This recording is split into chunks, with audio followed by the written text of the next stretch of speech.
Hey, thanks so much for finding me here at MaduriMethod.com. My name is Melanie Phillips, and I'm really happy to connect with you in this way and to talk a little bit more about Ayurveda. Ayurveda is the healing system of India. It's over 5,000 years old, and the reason why it's still around is because it works and because its principles are timeless. The principles are based on the 5 elements of earth, water, fire, air, and ether, and in essence we have all of those 5 elements internally, mentally, emotionally, on a cellular level, and we're really a microcosm of the macrocosm. So in that, we need to be balanced according to our specific makeup of these 5 elements, or we call that our doshic makeup. I'm going to share with you some things today that everybody can do. We'd say they're tri-doshic practices, good for everybody. And these things are simple healthcare tricks and tips that you can incorporate into your life right away. Now, before you roll your eyes about self-care and adding one more thing into your schedule, I want you just to stop and think about what is really your main health concern or issue at the moment. Whether it's insomnia, PMS, indigestion, anxiety, depression. What is it that pulls your energy or takes your energy where you would rather not have it go? Now imagine if you didn't have that symptom in your life, how would your life be different?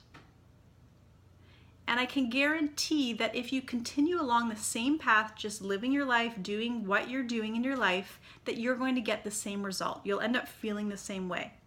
The downside to Ayurveda is that it is the science of delayed gratification, that you have to actually make some changes in your life to get a different result. Now, those changes may be physical changes to do with food, maybe herbs, they may be including exercise or maybe even decreasing the amount of exercise. They may be mental or emotional changes you have to look at and make around relationships, even career, belief systems. In Ayurveda, we look at all of this because this is making up who you are and how you are experiencing yourself in the world. But I want to give you some practical things that you can get started on right away and that are good for everyone to do. So the first thing is tongue scraping. This is a tongue scraper that I have here, and what you do with this is first thing in the morning before you drink anything, jump out of bed, go to the bathroom, have this ready, and you'll scrape your tongue, just pulling that down a few times, rinsing it. You'll notice that there's a gunk, we call this ama, or a toxic buildup that the body's wisdom is trying to kind of push out overnight, and it rests on the tongue. The body's trying to expel this these toxins. Most people are just going to get up and have a drink and drink that back down, but you, my friend, can now use your tongue scraper, scrape your tongue before you drink anything. If you don't have a tongue scraper, I recommend getting one. In the meantime, you can just use the back of a spoon and use that spoon for that gentle scraping action. After you've done that, go along to your kitchen, get yourself some warm water. Not ice cold, not boiling hot, just warm water. Some of you might like to put some lemon in there. Lemon is heating in quality, so if you're already overheated, don't overdo it, or maybe you just keep the simple warm water and drink that first thing in the morning to help with elimination, peristalsis, to assist in cleansing and flushing toxins out of the body first thing. So that's my recommendation to you. Another practice that you can do in your day is Abhyanga. Now I use this Banyan Botanicals Daily Massage Oil. It's got herbs infused in there, but you can simply use a organic sesame oil if you tend to be on the cold, dry, light side, more vata, organic sesame oil. If your tendency is more hot, inflamed, and heated, then you can choose a cooling oil for pitta, for the fiery types, like something like coconut is going to be very good. And if you're more kapha, if you're more tend towards the heavy side, tend towards the steady, grounded, solid side already, you don't need as much oil in your or on your skin because there's already a lot of oily quality there, but you can choose a lighter oil like sunflower oil. Now what you do is heat your bottle up, baby bottle style. I just place mine in some hot water till it warms up a little bit, massaging that oil round circular motions on the joints, long strokes on the bones.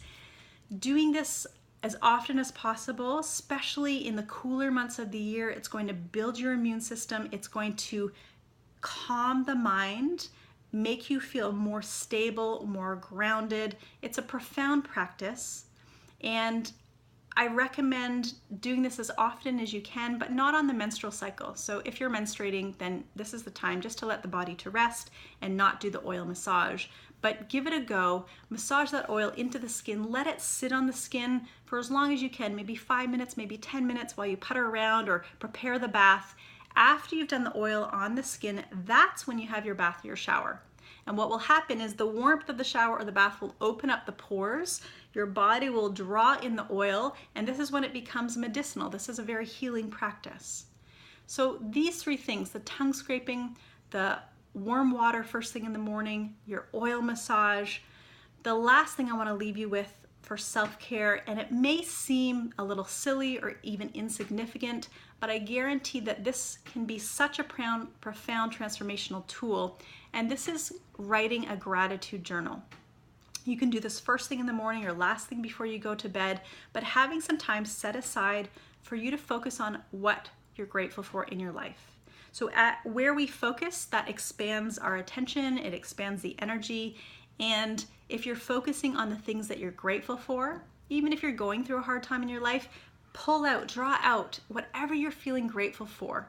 Writing that down and really being in the energy of gratitude as you're thinking about these things, as you're feeling about these things, this will amplify the positive energy, your positive vibration and resonance in your life, and everything will start to up-level and uplift in that.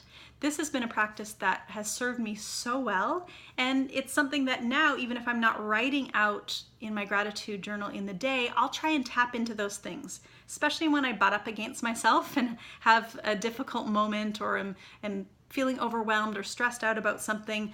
I just stop, take a few breaths, and really focus on what is true, what I'm grateful for, and essentially it brings us back to present moment and really brings us back to reality. Like, what is the truth? There's so much that we have in our lives.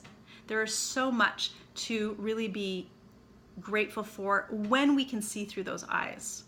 So maybe your life isn't perfect or the way that you want it to be necessarily, whose is, but by focusing on what is really working and what is nourishing to you, that will just amplify and grow. So I really hope that this video has helped you. I'm so grateful that you're part of this community. And if you want to learn more about Ayurveda, I've got an online Ayurveda in real life program that you can delve into. And I'm also available for one-on-one consultations if you would like to look at your own specific dosha or Ayurvedic constitution and learn what foods, what herbs, what practices that you can do to stay healthy, and also to start to peel back the layers of the mental and emotional ama or gunk that's there that are keeping you stuck in a certain place in your life. So much love to you and all the best with your Ayurvedic journey. Namaste.